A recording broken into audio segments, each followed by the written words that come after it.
Okay, so please welcome our speaker, Ben Hung. So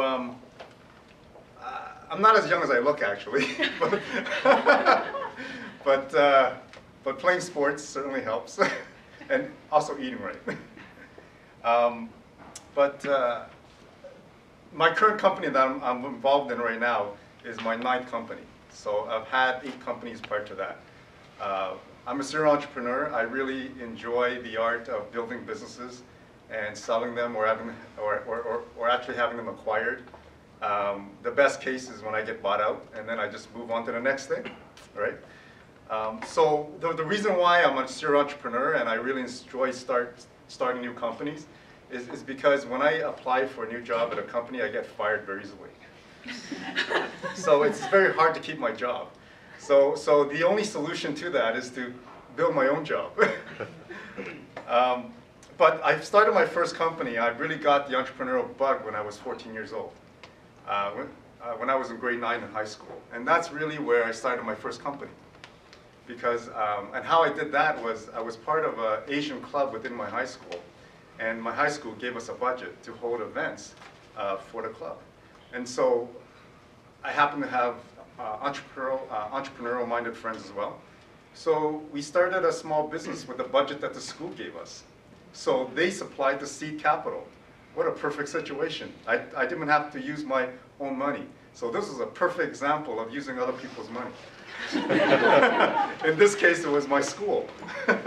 So they gave us a budget, and we actually used the budget to create the equipment that we would need to hold these different events. Is mostly lighting equipment and sound equipment. So when you're 14 and you're building speakers and you're building amplifiers and lighting systems, it's kind of a cool activity outside of doing my homework. So when we did these events, other kids from other schools came by and thought we threw some really great events. So they actually hired us as event consultants to do other events in colleges and universities. And so for me, I thought, wow, this is fun. This is a perfect opportunity to not build my business, but to meet older women. So, you know, when you're 14 years old and you get a chance to meet older women, I thought, this is great. So I did that business and we built it up to a certain point, and to a point where when my parents offered me allowance, I said, it's okay, Mom, I can take care of myself. So which was terrific, which was a really fun experience.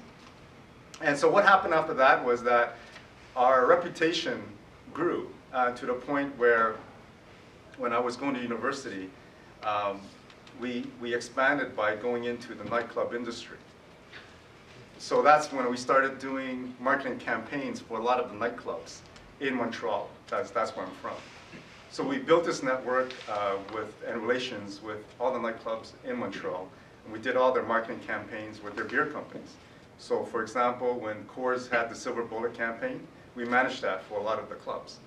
So we had a lot of the waitresses and the bar girls dressed up in actually aluminum foil as part of the Silver Bullet campaign. So it was very innovative ideas that we came up with that really attracted the attention of the industry. And we decided to, with different partners, to put our funds that we built up to own our own club business. So that's when we started our own club business. We bought out another club. It was on the east side of St. Catherine. And we put in about $500,000 into buying the club and to fixing it up. And we got our investment back, actually back within the first 6 months. So it was a really cash-driven business, and the return on investment was really good. We ran that for 3 years.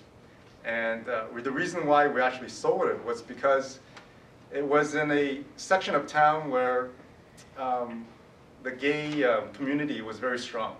So they accused us of bringing heterosexuals into their part of town and didn't like that.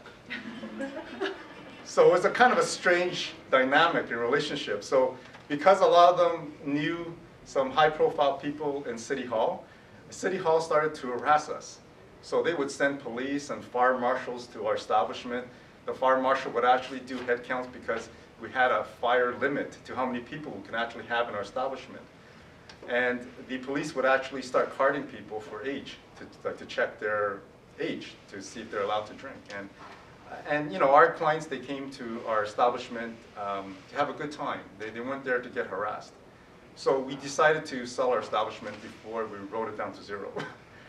So that's kind of some things that I want to share, because being a serial entrepreneur, I love what I do, but I never fall in love with my businesses. So that's always a tricky fence that being an entrepreneur, you always have to balance.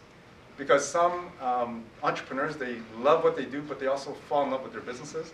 And it's hard for them to give up the control or equity that they need in order to grow it. Because that business is going to be limited to their own growth or their own limitations. So you have to think beyond yourself. So that's always a hard thing to balance. But I always had good partners to work with. So I always saw myself as an entrepreneur with a tool belt of entrepreneurial tools. And whatever business I apply it to, I have this tools that's always with me in everything that I do.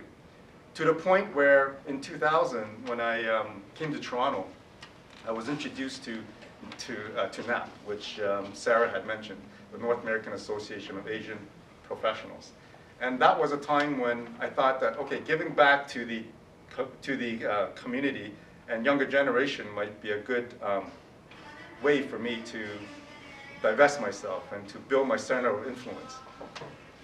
So I co-founded that chapter and grew it within the last 10 years to having some of the most successful events that NAP has ever had, to the point where last year we launched the TNT Waterfront Night Market. In case you've dropped by the event. That was kind of an entrepreneurial type initiative as well, because we went up to TNT and we pitched them the idea of having a waterfront night market at their Cherry Street store. And they thought it was a really good idea because it's a way to promote their brand. So we went out and we did the pitch, and we got Loblaws actually as a sponsor, and President's Choice Bank. So in our first year, last year, we had our first event, which was attracted over 40,000 people. And so for this year, we're having again in July, and we're expecting over 60,000 people with attendance from over 24 chapters across North America. So it's very easy for me to go out and start things. I hate running things. Because I'm the type of guy that over the years with different companies, I see what my skill sets are. I'm a great guy to take certain projects or certain businesses from A to B, and in certain cases, from B to C. It's not me. It's, you know, it's like could be another guy with a different skill set. So being an entrepreneur, it helps to know where your skill sets lie and where your weaknesses are. If you're the person from B to C, then that's fine, right? In my previous company, one of the questions that I was talking to Vince about was, what's the best marketing idea that I've had? Well, one of my previous companies, I want to share that with you as well, as being an entrepreneur. What we did to start that company was the company that I got awarded in '98 for the best startup company. We grew that company from, let's just say, from a startup, when we kicked in about $250,000 started. After the first year, we had over $1 million in sales. So it grew really fast. And what really kicked up those sales and the client base was quite a pretty crazy idea in reaching out to customers. Because we're thinking, okay, well, the internet at that time was brand new. You know, nobody knew much about it, and it was hard to articulate and explain what the internet can help businesses. So we actually we came with an idea, a creative idea to get ourselves in the door with a lot of companies because they wouldn't take our phone calls. So what we did was we created a dummy to make it look like Bill Clinton.